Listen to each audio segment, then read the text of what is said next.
Hello guys, आप सभी का स्वागत है फिर से एक नए वीडियो में। आज हम देखने वाले हैं व्हाट्सएप स्कैरी चैट, जो कि बहुत ही मजा आने वाला है। तो जो लोग नए हैं वो वीडियो को लाइक कर दीजिए और चैनल को सब्सक्राइब कर दीजिए। तो हम डायरेक्ट स्टार्ट करते हैं व्हाट्सएप स्कैरी चैट को। वन इवनिंग देखते हैं। क्या लगता है तुम्हें कल मयंक को बेल मिल जाएगी? वो माइनर है, बेल तो उसे मिल जाएगी, लेकिन केस बहुत सीरियस है, उसे सजा होने के चांस काफी है। ये एडवोकेट अर्जुन सहगल है। सिर्फ 15 साल का है वो। उसने उस बच्चे पर गलती से हमला किया था। वो बहुत डरा हुआ था उस वक्त। ओके, उसकी कम एज एक पॉजिटिव फैक्टर है हमारे केस के लिए सुनी थी, लेकिन उसने एक 4 साल के बच्चे पर अटैक किया है। ओके, उस बच्चे का सर फट गया था, 5 टाके लगे हैं उसको। उसके पेरेंट्स एलबेंट है मयंक को सजा दिलाने के लिए, मतलब उसके पेरेंट है उसको सजा दिलाने वाले हैं। आई नो कि उसने जो किया है बहुत गलत किया है, लेकिन उसकी मेंटल कंडीशन को भी देखना पड़ेगा। जब से मम्मी पापा की डेथ हुई है, मेरे भाई मेंटली अनस्टेबल सा हो गया है। ओके, पहले तो सिर्फ उसे डिप्रेशन और एंजाइटी का सिम्टम्स था, इसलिए तो मैं उसे उस घर से निकालकर यहाँ न्यू नेदरवुड में लाई थी, ताकि उसकी मेंटल हेल्थ सुधर सके। मुझे नहीं पता था उसे यहाँ मॉन्स्टर और गोबिन जैसी चीजें दिखाई और सुनाई देने लगेगी। ये बात तो कोर्ट में आर्ग्यू करनी होगी।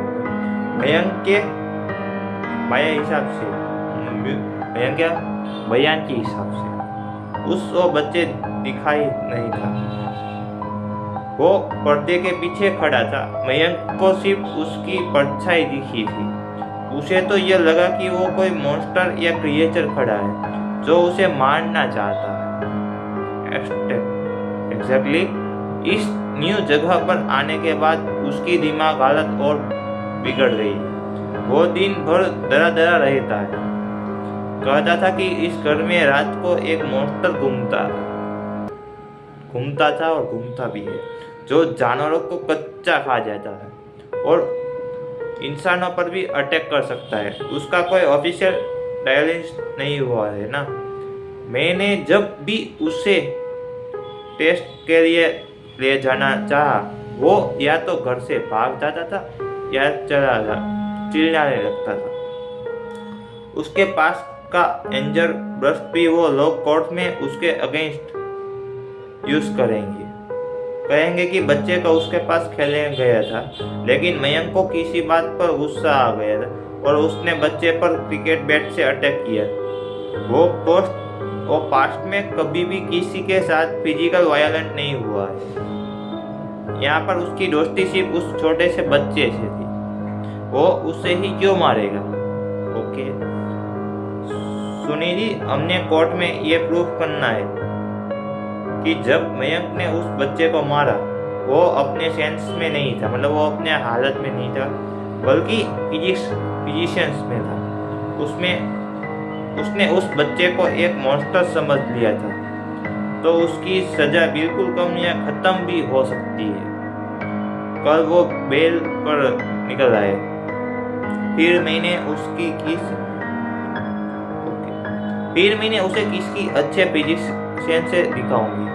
हाँ, दिखा लेना, लेकिन अगर ये पॉइंट कोर्ट में उसे साबित यूज करना होगा, तो कोर्ट ही कोई फिजिशियन या अपॉइंटमेंट करेगा उसकी जांच के लिए। उसी का डायलेंस मैनर माना जाएगा। मतलब मैंने पहले ही डेट में इसके लिए ट्राई करूंगा। Thank you so much Arjun, मैं इतनी हेल्प करने के लिए। Okay, it's okay. तुम्हारे पेरेंट्स ने भी एक टाइम पर मेरी बहुत हेल्प की थी। ओके बाय, काम है मुझे थोड़ा, बाय। मुझे भी ऑफिस के लिए निकलना है, नाइट शिफ्ट रहती है मेरी। Okay, 4 months later. पीछे मैंने तुमसे मना किया था ना, मुझे पूछते बिना कोई उस फैमिली को कांटेक्ट करने के लिए, फिर भी तुमने उस बच्चे के साथ एक बात की।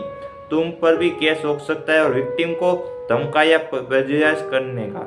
लेकिन अब ऑप्शन भी क्या बचा है? कोर्ट के अपॉइंटमेंट किए हुए फिजिशियन ने भी कह दिया है कि मयंक का कोई सीरियस मेंटल हेल्थ डिसीज नहीं है जो उसे किसी पर अटैक करने की वजह हो।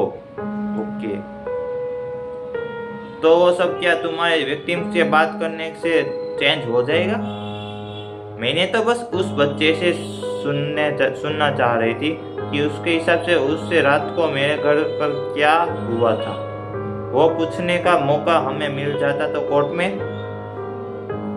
मिला था, लेकिन क्या हुआ? मेरे पड़ोसियों को मेरे भाई से नफरत हो गई है।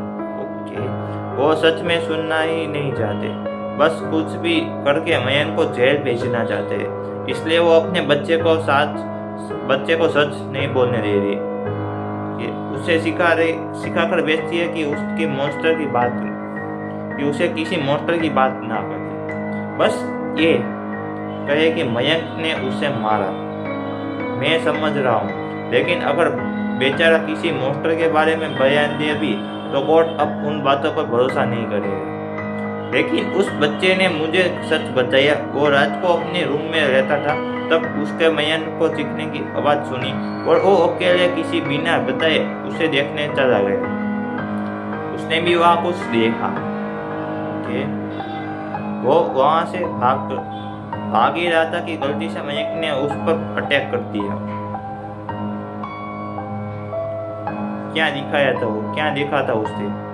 बहुत ज्यादा एक्सप्लेन तो नहीं कर पाया, लेकिन उसने कहा कि बहुत बड़े मेंढक जैसा कोई जानवर था।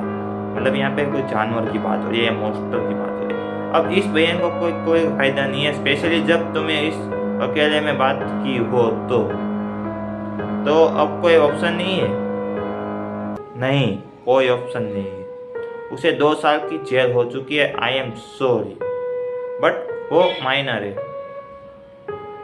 ओके, उसे जेल नहीं बेल सुधर ग्रह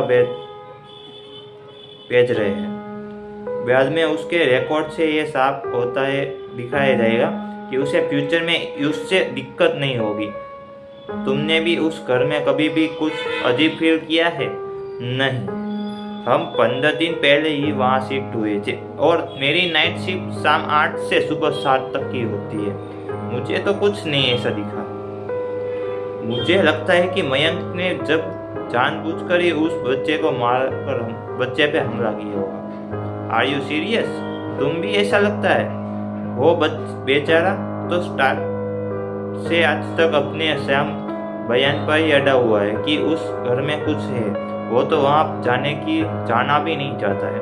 हम लोग अपनी पुराने घर में वापस आ गए और अब वो बेचारा यहीं से जेविलियन होम चला जाएगा।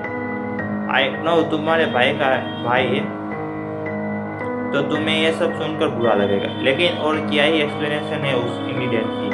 ये कहो कि उस बेचारे को ज्यादा नहीं होगा, सब ठीक हो जाएगा। ओके, धीरज से काम लो। आफ्टर 1 वीक यहाँ पे कॉल हुए लेकिन आंसर नहीं है। तुम्हें एक केस रीओपन कराना होगा। अर्जुन रिप्लाई तो सुनी थी। क्या हुआ? केस तो खत्म हो गया ना। मयंक को जुवेनी होम भी ले गया है। हाँ, लेकिन मेरे पास प्रूफ है कि वो सच बोल रहा है। मयंक को जाने के बाद मुझे टाइम मिला तो मैंने उस घर में हिडन कैमरा लगे, उसमें एक में ये रिकॉर्ड हुआ। यहाँ पे एक फुटेज 6 सेकंड की बताई गई है। ये देखने को मिल रहा है आपको, देखो ये रियल में पोस्ट। ओह माय गॉड, ये क्या है? Are you kidding me? ये सच में तुमने रिकॉर्ड किया है? हाँ, मेरे पास ओरिजिनल रिकॉर्डिंग है। तुम्हें कुछ करना होगा। हमें ये कोर्ट के सामने पेश करना चाहिए। I can't believe this. देखता हूँ कि मैं क्या कर सकता हूँ। थैंक्स। केस रीओपन हुआ, लेकिन कोर्ट ने मना किया कि मयंक की बहन ने उस बच्चे के लिए इस वीडियो को बनवाया है। मयंक की सजा को चेंज नहीं किया गया और केस फिर से क्लोज हो गया, मतलब कि बंद हो गया। मयंक ने 2 साल की सजा पूरी की, लेकिन वो खुश है क्योंकि कम से कम उसकी बहन ने उस पर यकीन किया है, जो वो उस पर यकीन करती है। उस एरिया में किसी को कभी फिर वो मौत नहीं। बस यही थी हमारी आज की व्हाट्सएप स्कैरी चैट वीडियो। तो जो लोग नए आए वो वीडियो को क्या कर दीजिएगा, लाइक सब्सक्राइब, और चैनल को सब्सक्राइब करने के बाद आपको और वीडियो की आप देखना चाहते हो तो देख सकते हैं। बाकी आपको अपना नया पार्ट, मतलब कि कौन से नए वीडियो देखना है वो आप हमें कमेंट में बता दीजिए, ताकि हम बना सकते हैं जल्द से जल्द। तो अब मिलते हैं किसी एक नई वीडियो में, तब तक के लिए बाय बाय।